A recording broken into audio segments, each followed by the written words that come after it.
tandis que le curé de Montrou faisait transporter dans son église par quelques mendiants de la ville le corps de Jean, duc de Bourgogne, encore tout souillé de son sang et vêtu de ses houseaux et de son pourpoint, les gens du dauphin attaquèrent le château où s'étaient renfermés plusieurs serviteurs du duc, sans munitions et sans artillerie. Après quelques coups de canon, ils furent sommés de se rendre.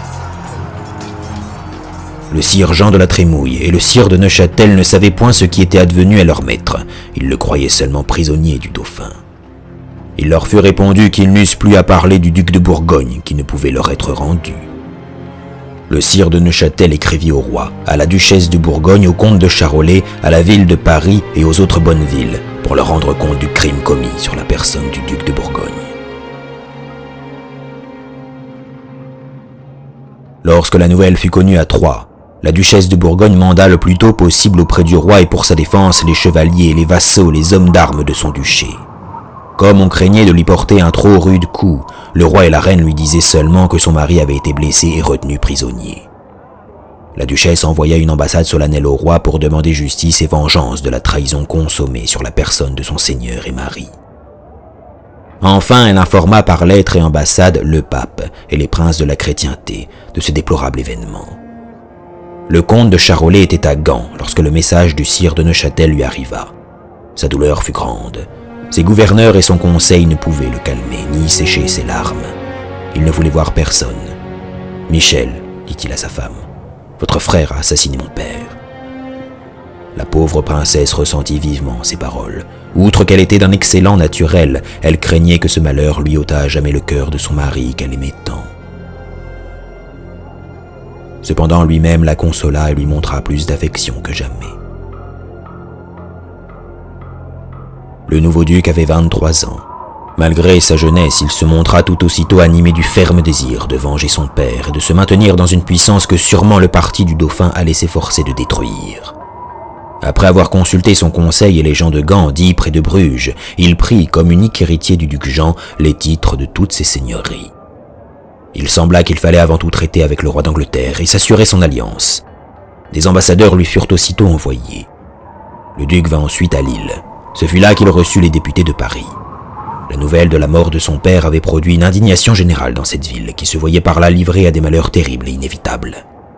Le duc répondit aux Parisiens et écrivit aux autres bonnes villes qu'il espérait leur faire avoir trêve avec les Anglais, et que si elles voulaient lui envoyer des députés, on aviserait à ce qu'il convenait de faire.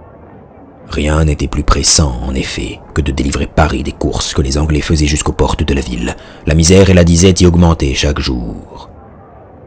Les députés de Paris, qui tous étaient serviteurs ou partisans zélés du duc de Bourgogne, consentirent facilement à ce qui leur fut proposé, et même au projet de traité avec les Anglais. Ce n'est pas que ces ennemis du royaume ne fussent toujours en grande crainte et aversion au peuple de Paris. Mais il était si malheureux, ceux qui le conduisaient avaient entretenu en lui une telle horreur pour les Armagnacs. Les garnisons que le parti du dauphin avait auprès de Paris commettaient de telles cruautés dans les campagnes qu'on disait dans la ville avec un grand désespoir « Mieux valent encore les Anglais que les Armagnacs ». Tout le reste de l'année se passa en négociations et en messages. Le dauphin lui-même essaya encore de traiter avec les Anglais, mais le roi Henri avait maintenant de plus grandes prétentions qu'auparavant. Le nouveau duc de Bourgogne, n'ayant plus d'autre idée que sa vengeance, ne songeait pas à les contester, et le roi d'Angleterre trouvait avantage évident à traiter avec lui. Voilà ce qu'il proposa. De laisser au roi Charles la jouissance de sa couronne et les revenus du royaume pendant sa vie, qu'après sa mort la couronne de France serait dévolue à jamais au roi Henri et à ses héritiers, qu'à cause de la maladie du roi qui l'empêchait de vaquer au gouvernement, le roi d'Angleterre prendrait le titre et l'autorité de régent. Que les princes, les grands, les communes, les bourgeois prêteraient serment au roi d'Angleterre comme régent et s'engageraient à le reconnaître pour souverain après la mort du roi Charles. Le duc Philippe signa des lettres patentes par lesquelles il approuvait ces articles et promettait de les appuyer au conseil du roi. Moyennant ces conditions, une trêve fut accordée. Le dauphin et ses partisans n'étaient formellement exceptés. En même temps, le duc de Bourgogne assemblait ses vassaux et ses hommes d'armes pour faire une guerre vigoureuse au dauphin. Il venait de surprendre la ville de Roye. Messire de Luxembourg se hâta d'aller l'assiéger avant qu'ils fussent encore bien établis. Messire de Luxembourg envoya son monde et revint auprès du duc de Bourgogne qui s'apprêtait au voyage de Troyes. Il partit au mois de février. À Saint-Quentin, le comte de Warwick et d'autres ambassadeurs du roi d'Angleterre vinrent le rejoindre avec 500 chevaux. Comme il allait suivre sa route vers Troyes, les habitants de Laon le supplièrent de faire auparavant le siège de Crépy, dont la garnison désolait tout le pays. Elle était commandée par de braves capitaines du parti du dauphin, entre autres le sire de Vignoles dont le surnom était Lahire, Pothon de Xaintrailles et son neveu. Ils se défendirent d'abord vaillamment, mais l'armée de Bourgogne était nombreuse et superbe. On y voyait tous les seigneurs et chevaliers qui s'étaient rendus fameux sous le duc Jean, les sires de Luxembourg, de l'Isle-Adam, Antoine de Croÿ, les frères Saveuse. Le duc se rendait à Troyes avec toute sa puissance. Le duc arriva le 28 mars à Troyes. Les gentilshommes de Bourgogne et de France, les notables bourgeois et le peuple criant Noël vinrent au-devant de lui. Il prêta foi et hommage au roi pour le duché de Bourgogne, le comté de Flandre, le comté d'Artois et ses autres seigneuries. Il disposait de tout au conseil du roi et se fit accorder de grands avantages. Le roi renonça au droit de racheter l'île Douai et Orchy. Il assigna au lieu de la dot en argent de madame Michel, sa fille, les villes de Péronne, Roye et Montdidier. Il confirma la donation du comté de Tonnerre que le duc Jean avait obtenu un peu avant sa mort. Enfin, il adjugea au duc de Bourgogne les biens des meurtriers de son père et l'hôtel d'Armagnac, qui était situé à Paris, rue Saint-Honoré, près l'église des Bons-Enfants.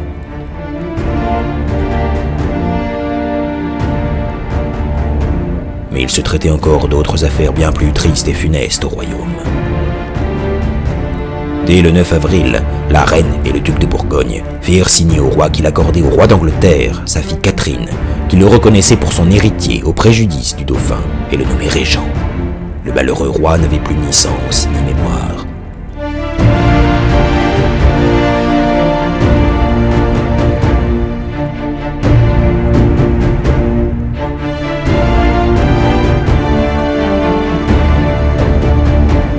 Ce fut une grande douleur et une indignation universelle de voir la reine transporter le noble royaume de France à ses anciens ennemis, qui, depuis tant d'années, le désolaient par mille ravages.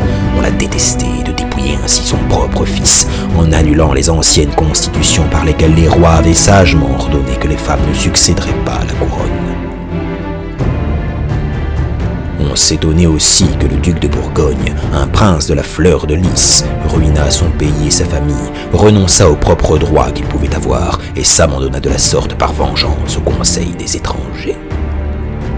Les Anglais eux-mêmes s'émerveillaient d'un tel esprit d'aveuglement qui leur livrait de plein gré le royaume. Les factieux de Paris eux-mêmes, tout animés qu'ils étaient d'une furieuse haine contre les Armagnacs et le dauphin, trouvaient cependant cruel et honteux de devenir sujets des Anglais. Cependant, les divers offices de la ville de Paris étaient si bien occupés tous par des partisans et des serviteurs du duc de Bourgogne que lorsque le Parlement, la Chambre des comptes, l'université, le chapitre, les gens du roi après le Parlement et le Châtelet, le prévôt de Paris et le prévôt des marchands reçurent communication du projet de traiter avec les Anglais, pas une voix ne s'éleva pour s'y opposer. Les ambassadeurs du roi exposèrent de sa part que le duc de Bourgogne, étant récemment arrivé dans la ville de Troyes, avait devant plusieurs barons, nobles, prélats, conseillers, procureurs et ambassadeurs des communes et bonnes villes du royaume, fait rendre compte par son chancelier de ce qu'il avait par ordre du roi et de la reine, et par le conseil des bonnes villes, conclu avec le roi d'Angleterre. Ce n'était nullement par vengeance que son maître proposait ce traité, mais pour remédier au péril, à la désolation, à la destruction du royaume, pour éviter l'effusion du sang humain, pour relever le peuple des oppressions et griefs qu'il avait souffert et souffrait encore, pour le gouverner avec justice, paix et tranquillité. Les ambassadeurs ajoutèrent que le roi, la reine, les barons, les prélats, les communes assemblées à Troyes s'étaient informés préalablement de la personne et de l'état du roi d'Angleterre, qu'on le disait prudent et sage, aimant la paix et la justice. Maintenant, parmi ces gens de guerre, une bonne discipline s'opposant à leur débauche, chassant de son camp les filles de mauvaise vie, protégeant le pauvre peuple, affable pour les petits comme pour les grands, défenseur sévère des églises et des couvents, ami des sages et doctes clercs, soumis à la volonté de Dieu, le louant dans la bonne fortune, et se soumettant sans colère à la mauvaise. On ajoutait qu'il était de noble contenance et d'agréable visage. Ayant par ses discours cherché à donner bonne espérance au peuple, les ambassadeurs déclarèrent que, sauf certaines modifications, le traité conclu par le duc de Bourgogne avait été ratifié. Le chancelier de France rappela à l'Assemblée que ce traité était conforme au désir que la bonne ville de Paris avait déjà montré, puis il demanda si l'on voulait persévérer et adhérer au traité communiqué par le roi. « Oui, oui !» crièrent-ils avec acclamation et tout d'une voix. « Vive le roi, la reine et monseigneur de Bourgogne !» Le lendemain, le chancelier et le premier président se joignirent aux ambassadeurs et se rendirent près du roi d'Angleterre pour le prier de consentir aux modifications proposées à Troyes. Le duc de Bourgogne s'était empressé d'annoncer à ce prince que tout était conclu et qu'il pouvait arriver. Le roi d'Angleterre arriva le 20 mai, accompagné de ses deux frères, le duc de Gloucester et le duc de Clarence. Une suite nombreuse et brillante et de 7000 hommes d'armes.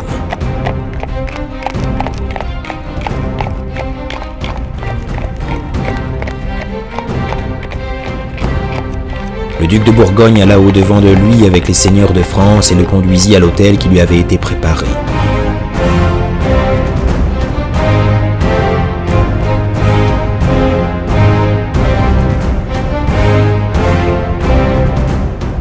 Après quelques moments de repos, le roi Henri alla rendre visite au roi et à la reine de France qu'il trouva dans l'église Saint-Pierre avec Madame Catherine.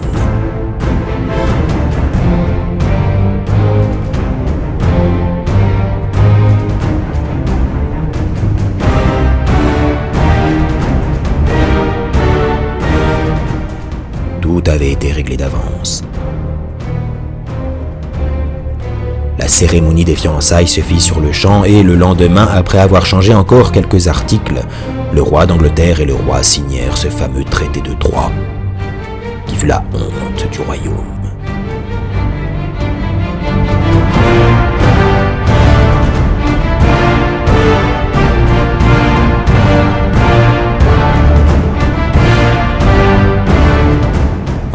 Le duc de Bourgogne et le roi d'Angleterre renouvelèrent et consacrèrent le traité d'alliance déjà conclu à Arras. Un grand nombre de seigneurs qui se trouvaient dans la ville de Troyes prêtèrent aussi le même serment. Mais ces traités et cette soumission à l'ennemi du royaume jetaient dans une profonde affliction beaucoup de gens, même parmi ceux qui étaient attachés au duc de Bourgogne.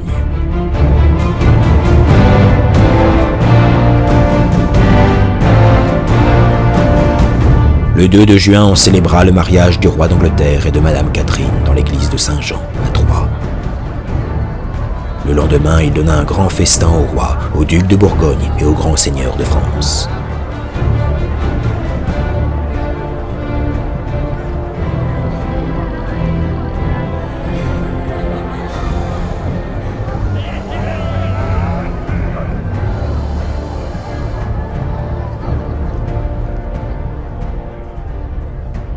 Le siège de Sens dura peu. La ville se rendit 2 jours après que le roi d'Angleterre et le duc de Bourgogne se furent présentés. De là, ils allèrent attaquer Montreux. Dès que le duc fut entré, les femmes de la ville le conduisirent aussitôt dans l'église où l'on avait enterré son père. Il fit placer à l'heure même un drap mortuaire et 2 cierges sur cette tombe. Le lendemain, elle fut ouverte et l'on trouva le cadavre demi-vêtu et défiguré par les grandes blessures qu'il avait reçues. Sa tête était toute fendue du coup de hache que lui avait donné Tanguy.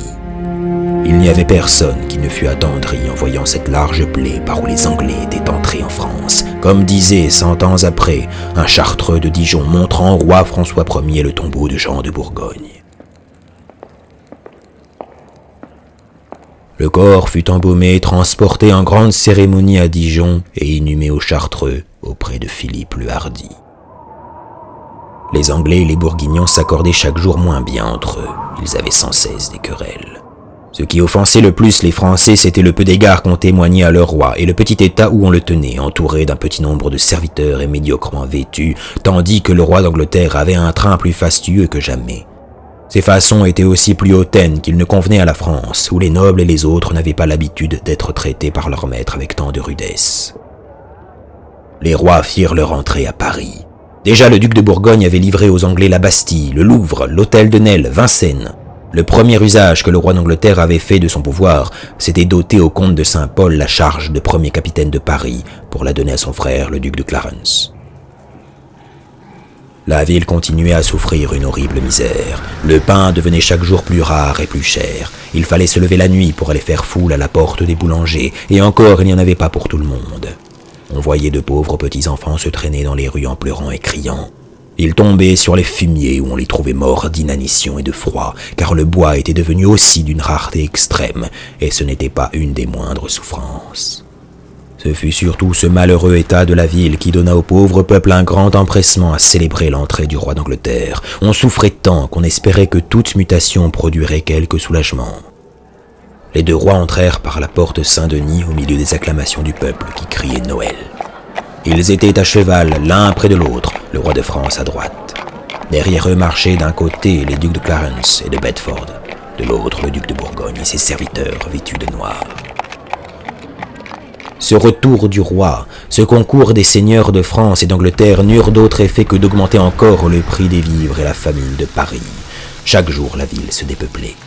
Les bons habitants fondèrent des hôpitaux en divers quartiers pour recueillir les malheureux orphelins qui mouraient de faim. L'hiver était très froid. Les loups venaient dans les cimetières et même dans les rues pour dévorer les corps morts dont ils trouvaient abondance. Le roi d'Angleterre fit tout aussitôt assembler des députés des 3 États du royaume. Ils jurèrent le traité de Troyes sur les saints évangiles, et les grands seigneurs remirent au roi Henri leur soumission et leur serment scellé de leur sceau. En même temps, la domination des Anglais devenait rude et pesante. Le roi Henri commençait à tout gouverner selon sa seule volonté. Il mettait ses propres serviteurs dans tous les offices, sans égard pour ceux que le roi, le duc Jean ou le duc Philippe y avaient placés. Il menait au Louvre joyeuse vie et grandes dépenses, tandis que le pauvre vieux roi de France restait solitaire en son hôtel Saint-Paul, délaissé de tous. Tellement que le jour de Noël, où auparavant il était si solennellement entouré, il ne fut visité que par de vieux serviteurs et quelques bourgeois qui lui gardaient fidèle affection. Dès le mois de janvier, le roi Henri avait quitté Paris pour retourner en Angleterre avec Madame Catherine, et le duc avait repris le chemin de la Flandre après avoir donné de belles fêtes et des joutes à la ville de Paris pour lui montrer toute son affection. Pendant le voyage qu'il fit dans ces bonnes villes, il manifesta le goût héréditaire de la maison de Bourgogne pour la magnificence et le grand appareil. Il étalait plus de faste encore que son père ou son aïeul. Les riches bourgeoisies de Flandre, qui vivaient paisibles et libres, tandis que la France et l'Angleterre étaient misérables et ravagées par la guerre, les marchands qui s'étaient enrichis dans un commerce toujours plus grand, marquaient leur reconnaissance à leur seigneur en lui offrant les plus belles fêtes.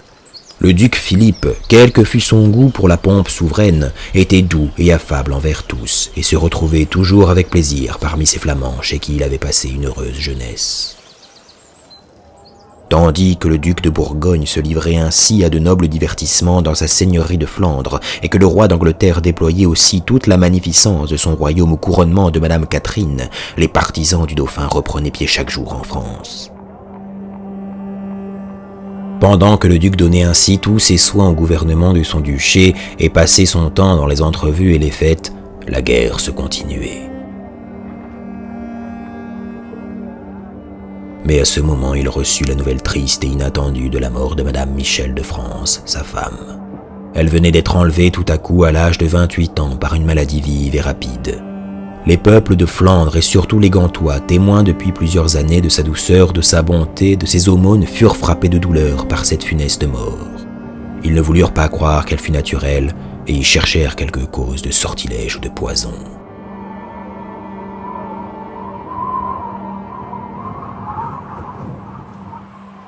Le roi d'Angleterre était tombé gravement malade. Il envoya son frère, le duc de Bedford, qui assembla l'armée anglaise à Vézelay. Les Bourguignons étaient réunis à Avalon. Il n'eût pas été prudent de passer la rivière et de s'engager dans le Berry. Les vivres étaient devenus si rares que la marche des armées n'était pas chose facile. Elles souffraient beaucoup de la famine et ne pouvaient rester longtemps assemblées. D'ailleurs, le duc de Bedford avait laissé le roi Henri très malade, et les nouvelles qu'il en recevait lui donnaient peu d'espoir. Le duc de Bourgogne ramena l'armée près de Troyes et les seigneurs anglais se hâtèrent de revenir près de leur roi qui s'était fait transporter en litière à Vincennes. Ils le trouvèrent gisant sur son lit, connaissant bien qu'il approchait de la mort, et la voyant venir avec sa fermeté accoutumée. Il chercha à les consoler par des paroles graves et douces. « Je vois bien, leur dit-il, que Dieu ne veut plus me laisser en ce monde. Mon cher frère Bedford, je vous prie, au nom de la loyauté et de l'amour que vous avez toujours eu pour moi, d'être aussi toujours bon et loyal pour mon fils Henri. Par-dessus tout, je vous recommande de ne pas souffrir tant que vous vivrez quelque chose qu'il advienne, qu'aucun traité soit fait avec notre adversaire Charles de Valois, à moins que la Normandie ne reste entièrement à mon fils. Je vous laisse le gouvernement de France, à moins que notre frère de Bourgogne ne veuille l'entreprendre, car, sur toute chose, je vous conjure de n'avoir aucune dissension avec lui. S'il arrivait par malheur, et Dieu vous en préserve, quelque malveillance entre vous et lui, les affaires de ce royaume qui semble fort avancé pour nous deviendraient mauvaises. Recommandez ceci bien expressément à mon frère de Gloucester, à qui je laisse le gouvernement d'Angleterre. Dites-lui que, pour quelque motif que ce soit, il n'en sorte point et ne vienne jamais en France. Pour vous, mon cousin de Warwick, je veux que vous soyez le maître de mon fils, que vous demeuriez avec lui pour le conduire et l'enseigner selon son état. Je ne saurais y mieux pourvoir. Mon frère de Bedford, en souvenir de m'avoir tant aimé, vous surveillerez et visiterez souvent votre neveu. Le duc de Bedford, le comte de Warwick et ceux de ses plus dévoués serviteurs qui l'entouraient répondirent avec tendresse et soumission qu'ils lui obéiraient en tout. Mais leur cœur était plein de douleur et ils ne pouvaient retenir leurs larmes. Le sire Hugues de Lannoy, qui était venu de la part du duc de Bourgogne s'enquérir des nouvelles du roi d'Angleterre, a assisté à ses nobles adieux et alla reporter à son maître les assurances dernières de l'amitié de son royal allié. Puis il fit entrer ses médecins et leur demanda de lui dire franchement combien de temps il avait encore à vivre. Ils demeurèrent un moment sans répondre.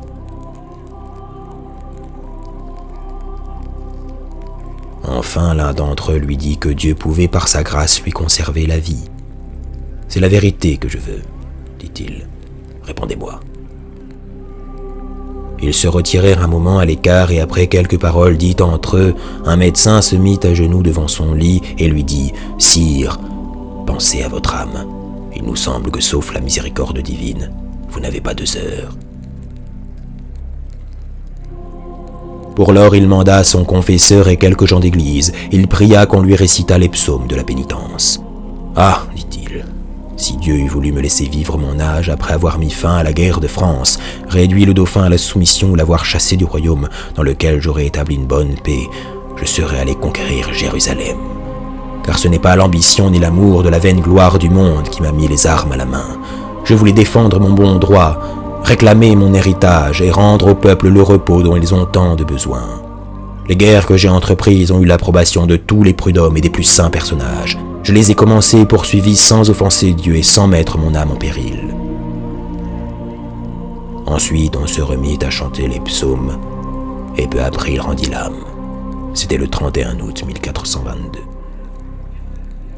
Ainsi périt, à l'âge de 34 ans, après un règne de 9 années, ce roi qui avait porté si loin la puissance de l'Angleterre.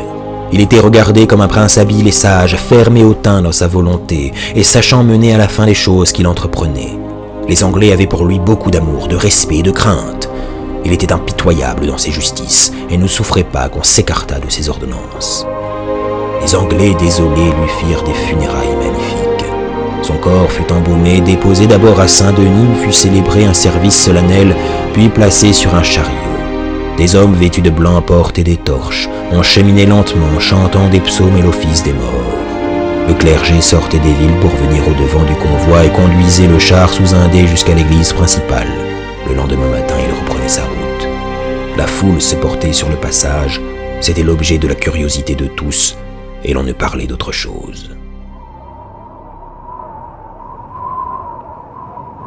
Le duc de Bourgogne était arrivé trop tard pour être présent au dernier moment du roi Henri. Il assista à ses funérailles. Conformément au conseil que son frère mourant lui avait donné, le duc de Bedford offrit la régence de France au duc de Bourgogne. Il refusa de s'en charger. Dans ce moment difficile où la mort de ce grand roi préoccupait encore les esprits, où il semblait que tout allait se perdre si l'on ne suivait pas ses sages volontés, les Anglais s'attachèrent principalement à se concilier l'amitié du duc Philippe. Le duc, après avoir séjourné quelques semaines à Paris, s'en retourna dans ses états de Flandre. Il avait pourvu avec le plus grand soin aux affaires du duché et de la comté de Bourgogne. 40 jours après que le duc de Bourgogne eut quitté Paris, le roi de France tomba malade de la fièvre et mourut presque aussitôt. Déjà depuis longtemps, il n'avait plus ni raison ni mémoire. Cependant, il était toujours demeuré chéri et respecté du pauvre peuple. Jamais on ne lui avait imputé aucun des malheurs qui avaient désolé le royaume pendant les 43 années de son règne. On se souvenait que dans sa jeunesse, il avait su plaire à tous par sa douceur, sa courtoisie, ses manières aimables, que de grandes espérances de bonheur avaient été mises en lui et qu'il avait été surnommé le bien-aimé. On s'était toujours dit que les maux publics, les discordes des princes, les rapines des grands seigneurs, le défaut de bon ordre et de discipline provenaient de l'état de maladie où était tombé ce malheureux prince. La bonté qu'il laissait voir dans les intervalles de santé avait augmenté cette idée et avait fait de ce roi insensé un objet de vénération, de regret et de pitié. Le peuple semblait l'aimer de la haine qu'il avait eue pour tous ceux qui avaient gouverné en son nom. Quelques semaines encore avant sa mort, quand il était rentré dans Paris, les habitants, au milieu de leurs souffrances et sous le dur gouvernement des Anglais, avaient vu avec allégresse leur pauvre roi revenir parmi eux et l'avaient accueilli de 1000 cris de Noël. C'était un sujet de douleur et d'amertume que de le voir ainsi mourir seul, sans qu'aucun prince de France, sans qu'aucun grand seigneur du royaume lui rendît les derniers soins. Le corps du roi de France fut laissé à l'hôtel Saint-Paul, où chacun put, durant 3 jours, le venir voir à visage découvert et prier pour lui. C'est à quoi ne manquait pas le mieux du peuple. « Ah, cher prince, disait-on en pleurant par les rues, jamais nous n'en aurons un si bon que toi, jamais plus nous te verrons, maudite soit ta mort, puisque tu nous quittes, nous n'aurons jamais que guerre et malheur. » Pendant 20 jours, tous les corps de la ville et du royaume vinrent l'un après l'autre visiter la chapelle de l'hôtel Saint-Paul et faire des prières sur le corps du roi. Puis revint le duc de Bedford, qui ordonna les obsèques. C'était une grande pitié que de voir ainsi le deuil du roi de France mené par un Anglais, par un ancien ennemi du royaume, qui en était devenu le maître. Toute la royale famille de France était dispersée, le dauphin et ses partisans étaient traités en ennemis, d'autres étaient depuis 8 années prisonniers en Angleterre, mais le duc de Bourgogne, pourquoi n'y était-il pas? Voilà ce qui étonnait et indignait beaucoup de bons et loyaux Français. « Ah, disait-il, et même assez haut, durant cette triste procession, c'est vous, duc de Bourgogne, qui l'avez mis aux mains de ses ennemis. Vous avez su sa maladie et qu'elle était mortelle, et vous n'êtes point venu recueillir ses derniers soupirs. Depuis sa mort, on vous a attendu, et vous n'avez point paru. Si vous l'eussiez voulu, on eût encore différé jusqu'à votre retour, mais vous l'abandonnez en sa mort comme en sa vie. » Les motifs que répondaient les serviteurs qu'il avait envoyés au duc de Bedford pour s'excuser ne semblaient pas suffisants. La crainte de céder le pas à ce prince d'Angleterre ne le dispensait pas, disait-on, de ce saint devoir. L'église était tendue en noir, et on l'avait éclairé de tant de cierges qu'on estima qu'il s'y était brûlé 20 milliers de cire. Les aumônes furent aussitôt royales, 16 ou 18 000 personnes reçurent chacune 3 blancs. Lorsque le corps fut descendu dans le caveau, les huissiers d'armes de chez le roi brisèrent leurs baguettes et les jetèrent sur le cercueil. Puis ils renversèrent leurs masses et les autres serviteurs baissèrent aussi leurs épées comme pour signifier que leur charge était finie. Pour lors, Berry, roi d'armes de France, cria à haute voix « Dieu veuille avoir pitié et merci de l'âme de très haut et très excellent prince Charles, roi de France, 6e du nom, notre naturel et souverain seigneur. »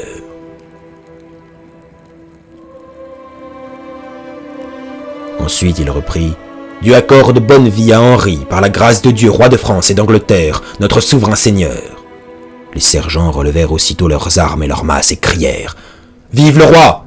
Vive le roi !»